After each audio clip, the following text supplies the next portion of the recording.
Super excited to be here for the first virtual Solar Summit 2021, baby. Trying to deal with the pandemic and people are looking for jobs. That's what this is about. What's the industry about? What do people need to do to start being a part of this movement and a part of this industry? A little bit about myself. I didn't finish high school. I didn't go to college. I had a kid in my teens, and I built 3 businesses. I've always been into sales. I've always been passionate about what I do. My first company was a home security company. I opened when I was 24. At the time, I had 2 kids. Married my high school sweetheart. We have 4 kids now and 2 grandkids. I was talking to the gentleman earlier. I was doing door-to-door sales, knocking, saying, hey, are you looking to protect your home? Can we put a sign in your yard for $1 a day? We can keep the bad guys away, get you a free system. And I built a business on that because I believed in home security. I was passionate about home security. And we all know we've had, our doors knocked by home security people over the years. They're not knocking the doors as much now. A lot of people in solar and other things are knocking, but that's how that whole movement was in the 90s and early 2000s. And I was a part of that. I was excited to be a part of that. It was fun. But then it got stagnant. Everybody was doing it. It became more video automation. And I saw this opportunity to be a part of something that was game changing, that could change our planet, that can change our mindset, that can really create some kind of independence, right? Having a home security system is great, but having energy independence is something else. And so I got into the solar game in 2015, took all the money that I made from the other 2 companies and stuck it in the business. And me and my business partner, Kevin, we weren't on payroll for 22 months. No paycheck. And then I had to sell my house. I had a nice house in Lake Norman. I had to sell that house and put that money into the business. Wife was mad. I got the stink eye from her. Kids were upset, like we're moving off the lake. Why are we downsizing, Dad? What's going on? This is in the end of 15 going into 16, our first year of business. And I believed in what we were doing. I believed in owning our power. I believed in taking things and not quitting, and not quitting on our people. And when we finished 2015, we did about $3 million in sales our first year, but we lost $1 million. And in 2016, we did about $14 million in sales and lost over $1 million again. And that money's got to come from somewhere. And so that money came from myself, putting money back into the business, not getting paid. November 2016, finally started getting a paycheck. Things started to turn around. We started to see the movement, because we started in North Carolina, start to evolve. And we realized during this time that solar just wasn't democratic, right? In fact, most of our consumers are Republican. We've done surveys. It's time and time again, the Republican people don't know that. But it's not Democratic, it's not Republican, it's American, right? It's free enterprise. It's opening new businesses. It's creating new jobs. It's creating energy independence. We saw on the video where consumers get frustrated because the bills keep going up. And consumers get frustrated because the power keeps going out. What are we going to do with all these electric cars coming? EV is here. You just saw GM just cut their rollback 5 years of when they'll be full electric. We're not stopping that train. It's here. Oil companies need to be on notice. It's here. But the utility companies need to be on notice because the infrastructure of the grid, and for those that don't know, the grid is how we get our power. They have a power plant, goes to a substation. That grid is all the wires and lines that go through our homes and businesses. It's broken. We all can raise our hand on how many times our power has gone out everywhere. It doesn't matter what state you're in. You can be in Louisiana, you can be in Florida, you can be in Michigan, you can be in New York, be in North Carolina, Texas. It doesn't matter. We saw what happened last year in Texas. People lose power. You shouldn't be paying for something. We're the United States of America. You shouldn't pay for something where it goes out all the time. And I ask our consumers all the time, and our sales reps, our field energy consultants ask them, what's the longest bill in your house? And naturally they think it's their mortgage. It's not. It's your power bill. It lasts forever. And it always goes up.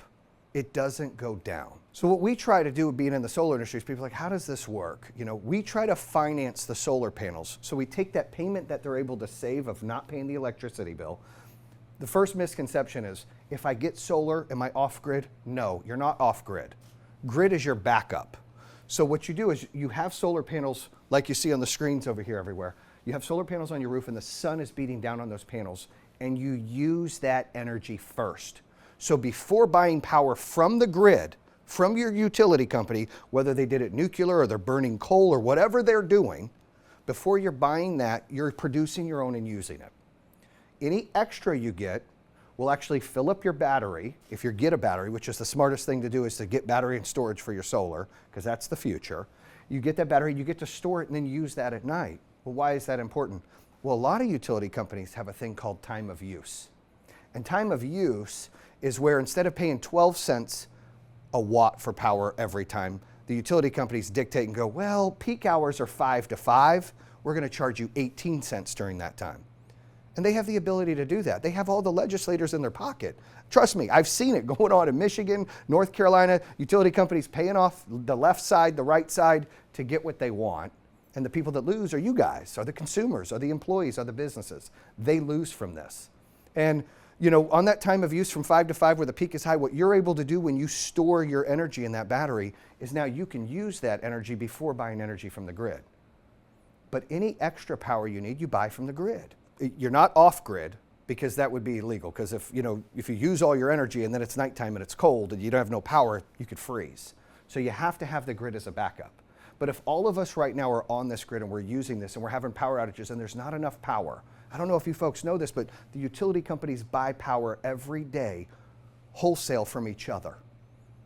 They're charging each other an arm and a leg. You got DT buying from Indiana Power. You got Duke Energy buying from Georgia Power. I mean, this is what happens. They're trading off every day for when they need pockets of energy. With electric cars, there's going to be a lot less energy out there. What we're able to do when we put the solar on the roof, we're in the business, is we're able to use less. So it's less stress on the grid, because if I have solar in my home, I'm using my panels first. I'm producing energy in my home first, right? Any extra I'm using in the battery, I use it at night. Any extra I need after that, now I'm getting from the grid.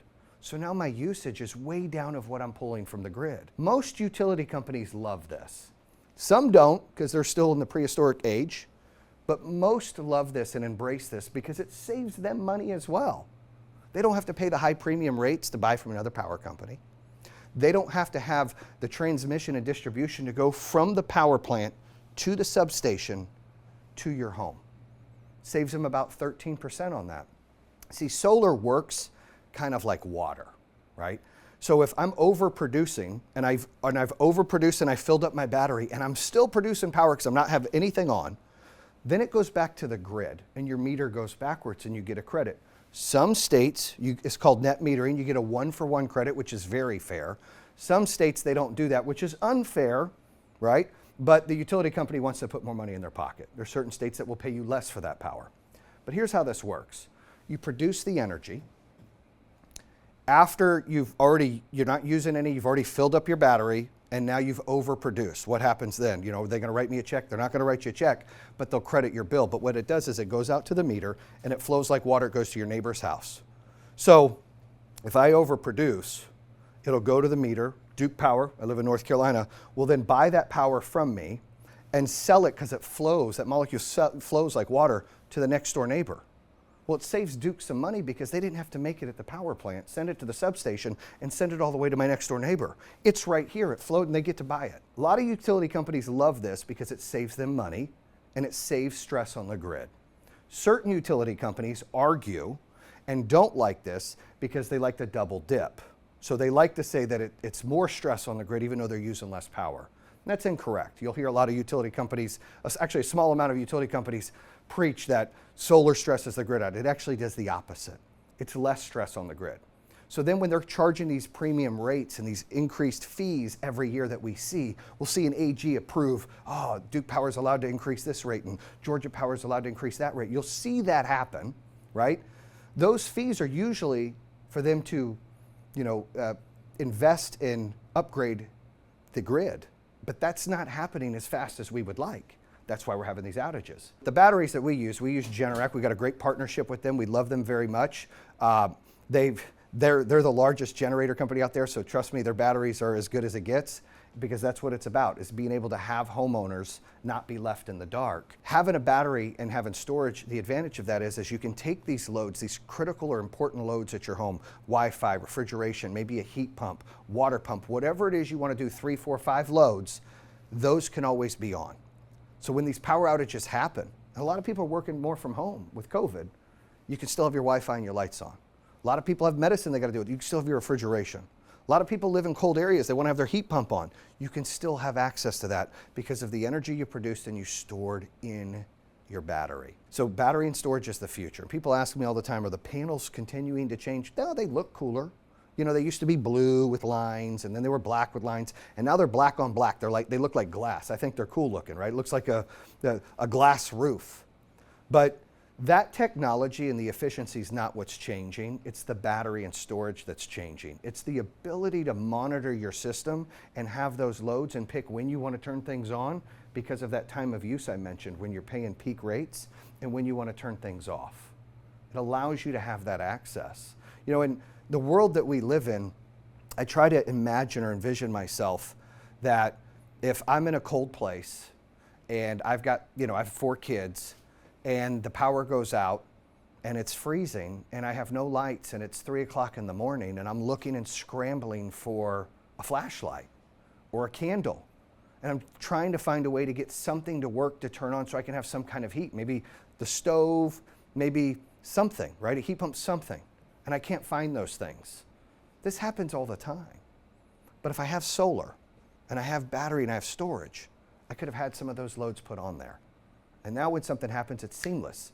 I still have things on, I'm able to function, family's not freaking out, maybe I've got my heat pump on, I'm able to stay warm, maybe I'm able to, if it's electric stove, I'm able to mess with my stove, turn that on, cook some hot water, whatever you gotta do.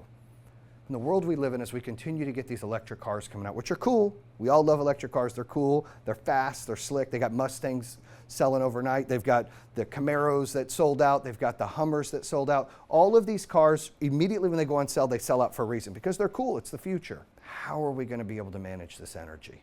How are we gonna be able to make a difference? That's why I love what I do.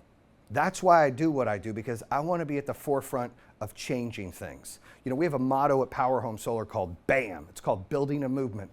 One panel, one customer, one employee at a time. And we have all our employees are all in, rowing the same way to be a part of that movement. Our customers are rowing the same way to be a part of that movement. It's our responsibility to be a part of this movement. And this doesn't mean that you're right or you're left or any of that nonsense. This means that it's the right thing to do. It's the right thing to do because you have a social responsibility to do it and because you create energy independence. You know, I talked about financing the solar system. You know, how does that work? Because a lot of consumers are out there watching this. You know, I want this to make sense. Explain it to me again. Right now, you pay a power bill $400 a month. It's $400, not every month. You know, some months you use less power. It might be $300. Some months might be $400. So we'll call it $350 average for the year. Well, what happens is the next year, the utility companies usually increase the rates. So now you might be paying $440. And the next year, they might increase the rates again. So now you might be paying $480. And that just continues to go up. When your power bill goes up, it's not because you're using more energy all the time. A lot of times it's because those rates have increased, right? What you're paying has increased. Those transmission fees have increased. Everything is going up, if you haven't noticed. Gas is like double, right? So with solar, you're able to have that peace of mind of a fixed payment. We're able to reduce that $400 bill to maybe $100. Can you get me no bill? No, we can't get you no bill, because if we overproduce solar, you're not going to get a check at the end of the year. They're going to keep those credits. They're called renewable energy credits. So the goal is to get you somewhere between 80 and 90% offset. So attack that $400 and try to get it down to like 50 or 80 bucks. That's the goal. Now, it doesn't mean it's 50 or 80 bucks every month. Some months might be 110, some months might be 30 based on usage. All these things factor, but on average, on an annual average. So if you saved about $300 on your power bill on average, or $3,600 a year that you're putting in your pocket, what are you gonna do with it? You still gotta get power. Well, you finance solar for around that amount. In some states you pay a little bit more, but it's a fixed payment that ends. Some states you'll pay a little bit less. And when you add battery and storage, you get a better interest rate and the payments are right there around the same amount that you're saving. And then here's the best part, it doesn't go up on you every year. There's an end date. You finance it where it's an end date. So we ask our consumers, if you were able to finance your power for your home, your energy for your home, and have an end date where that energy was completely free to you after, wouldn't that be worth it? Absolutely it would. And when we explain to our consumers how this works, what this means, that's the game changer. Of light bulb goes off and they go, oh, that makes sense. Like, I'm already paying a high amount for power. I continue to pay the power company, or I can finance the panels that I own. I can add equity to my house, I can get a tax credit, and I'm paying myself back. Because when it ends, that power's free. Who doesn't want to pay themselves back? Who wants to keep paying the utility companies? Now, not everybody can qualify for solar. You do have to have a pretty good roof, right? It's got to face south, east, or west. Well, Jayson, what if my roof's not good and it's facing north? Great question. We can do a ground mount. We can go out there and put a little solar farm in your backyard, 20, 30, 40 panels. Happens all the time. In fact, almost 20% of our customers, and we have 30,000 customers, do ground mounts. They're kind of cool. People like that. I got a big backyard, put it over there in the corner. I don't want you to touch my roof. That's an option that a solar company can give you, which allows more customers to be able to get solar. Now, the solar industry is continuing to boom. Not everybody has a roof and not everybody has a backyard they can do that. So what can they do? This thing called community solar. We personally don't do it yet, but in certain states, I think Minnesota, Texas, or some of those states, where maybe you own a condo without a roof space. How can you be a part of this? How can you get a fixed payment? Well, you can buy into community solar where your energy is coming off a solar farm and you're responsible for X amount of that solar farm and you make payments on that, and that's the power you're buying back from rather than from the grid. And you own that section of the solar farm. It's a cool little thing. That's part of the future too. It's called community solar. Another thing that's really cool is microgrids. Utility companies now, because they don't want to buy power from the other utility companies and pay a premium rate, they are now reaching out to companies like ours and saying, hey, do you have 300 customers in this zip code? We would like to pay that consumer money to access that power at certain times of the year to where now your battery and storage becomes a profit center. So they would write you a check and then they would buy the power when they wanted to, get your approval so you'd never lessen the battery. I think it's less than 30%. And then they'll buy that power from you at 1-to-1, which is like a net metering rate. Your solar system now becomes a profit center. And the utility company is able to harness that energy in that zip code with all of those consumers and not have to buy it from the other utility company and share it amongst those that need the energy in that zip code. That's the future we live in. I think of solar. I used to be in the cell phone business, right? And I remember taking BlackBerries and PDAs into different corporations. And everything was landline and fax lines, and everybody was complaining like, oh, cell phones won't be the future. That's not going to work. I remember back in 2001 when it was about 35% penetrated with cell phones, sitting down around a round table with billionaires and millionaire CEOs and saying, this is the future. This is what we're going to do. BlackBerries, you're going to use that computer anymore. You're not going to use that fax machine anymore. This is what you're going to use. That was a game changer because that's exactly what happened eventually. The solar industry is like that. You know, there's three things you're seeing all over, the New York Stock Exchange and NASDAQ, and all the markets are talking about crypto, renewable energy, and cannabis, right? Those are the three hot buttons. Renewable energy is solar. The number one job growth 2 years in a row in the United States is solar. I mean, it's there. Electricians, opportunity for you. Installers, opportunity for you. Project managers, warehouse managers, opportunity for you. Field energy consultants. I don't like to use the word sales rep because I don't feel like we're selling anything. We sit down with a consumer, we answer their questions, we show them the proposal, we go over any objections they have, and we educate them. They're called field energy consultants. They have an opportunity to be able to have people be part of this movement and invest into solar and to not be left in the dark. And so we're hiring field energy consultants everywhere, customer service reps. I mean, our business alone, before COVID, had around 750 employees. We're near 2,400 employees right now. We're in 15 states, 21 big markets. That would be cities in those states. But we cover the entire state that we're in. But our locations are in those 21 spots. And we're going to continue to grow. I mean, solar is going up like a rocket ship. You know, our goal is to get to 3,000 employees as soon as possible. We want to be in 20 states as soon as possible. But we're not the only solar company out there looking for good people.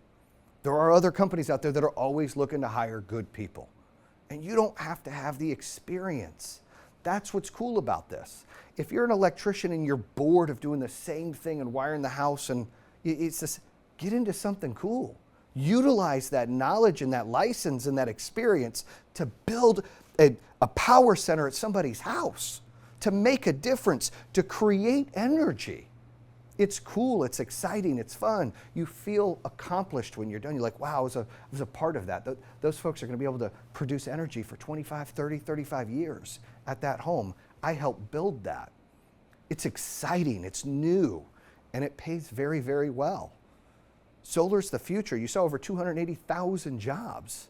That's continuing to grow. I see a world where the utility companies will build enough hydro, wind, and solar farms to really not utilize as much of the nuclear, but really shut down all the coal plants. That is just irresponsible. You got coal ash everywhere. You got groundwater problems everywhere. I take that stuff passionately. Where I live in North Carolina, there's been a lot of issues there. There's issues in Indiana where people are like there's cancer clusters and people are having issues because that coal ash is arsenic and it's radioactive and it gets into the ground and it gets into the water that people are drinking.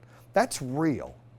That's out there. That's real information. We have to be able to force these utility companies to not do that anymore. And how do we do that? We continue to stuff renewable energy down their throat. That's what we do. We tell them how it's important. They know it saves them money. That's why a lot of them are starting to back this up. But those that aren't, we just put the pressure on them. We let them know that you're doing the wrong thing. You don't want to keep, hurting our world and hurting our children and hurting everybody around. Do the right thing. Solar works. It's easy. It's cost effective. Wind works. Hydro works. I see a world where all these utility companies, they have those farms with renewable energy, but they're more of a distributor. So I think of the landlines and the cell phones where it was like, what are we going to do with all this fiber in the ground? When Mom, Pa, AT&T, and Bell, shut down, and then they separated little phone companies, and then all the phone companies separated to cell phone companies, right? And those phone companies had to become internet companies. I see these power companies becoming distributors. Taking your energy and selling it to him, so taking his energy and selling it to her, taking that company's energy and selling it there. And not everybody can get renewable energy and they'll still be able to buy traditional power. But I see this movement that's happening. We've seen it in Hawaii, we're starting to see it in California, we're starting to see it in Connecticut, New York, and other states where they understand that solar makes sense, that solar can save people money, and that solar can really change what we're doing and create energy independence. I also think if you look at the job opportunities with, I talked about the field energy consultants, there's opportunity out there to learn solar and be a trainer in our company. We're always trying to build, educators and trainers in our business. Sometimes when you grow so fast, you have growing pains. And in our company, we've grown tremendously fast. So we get gaps sometimes of missing training or getting the right people, right? And so, if you're bored and you're out there and you're an electrician, or you're bored and you're out there and you're just an installer, or maybe you've never installed anything in your life, maybe you're just good with your hands and you want to be part of something great, you definitely got to check out this job fair and look. We hire installers all the time. I'm a big believer if we can train you on any skill set, but we can't train you on your work ethic. We can't train you on your integrity. We can't train you on your hunger to be successful. Those are things that our company looks for. We kind of look for somebody who wants to be a part of something bigger, that has a why bigger than them, that is really strong-willed and relentless and is hungry to be a part of something and grow in a business. Not somebody that's looking to just punch their ticket, to clock in and clock out. Those aren't the people we ever look for. Those are the people we try to stay away from. We train our leadership, stay away from people that are just about a paycheck. You can't be chasing money. Money's great in the business, but you got to do it because you love it, because you're excited about it, because you're passionate about it. Anybody in any job, if you don't like it, you shouldn't be doing it. There's too much opportunity to waste your time doing something you don't love. And so people out there, maybe you work in the car business, or maybe you work in the fast food or retail. We have opportunity for you. We have opportunity for you to learn a skill set of installing solar or educating and selling solar, and to make tons of money. Our top sales consultants make around $400,000 a year. Our top one did. We have people making $200,000, $300,000 a year. That's big money. It's a lot of work. They're meeting with a lot of prospects, a lot of opportunity there. But that's big money. Our installers make 80 to 100 to 125 grand a year. Our electricians, we're always looking for electricians, make, 100 plus.